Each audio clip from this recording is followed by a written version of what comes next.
by Ankit Ahir.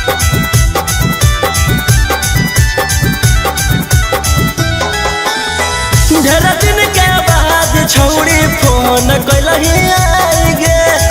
लागो हम बात करते गेनी पकड़ाइगे ढेर दिन के बाद छौड़ी फोन कैलही आइगे लागो हम बात करते गेनी पकड़ाइगे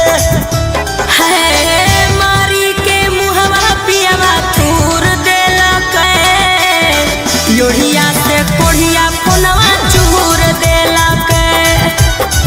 मारी के मुहवा पियवा तूर देलक लोहिया से कोढ़िया फोनवा चूर देलक की बतइयो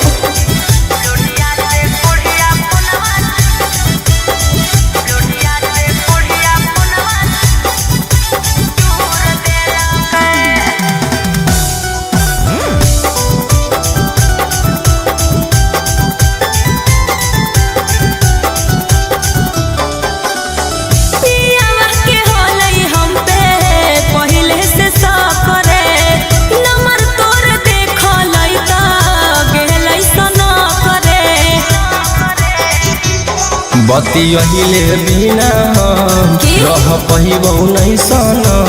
हमारा लागत नहीं मालूम हमारा लागे दिन रात करते रहियो तोरे से बात रहे तोरे पर ध्यान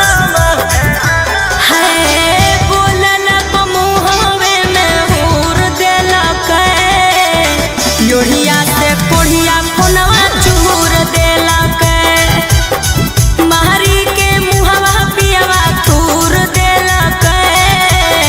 लोहिया से कोढ़िया फोनवा चूर देलक लोहिया से कोढ़िया फोनवा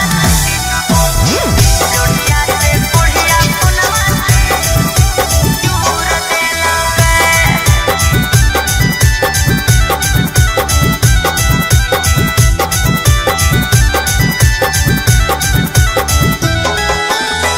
जेल जैसन हमारा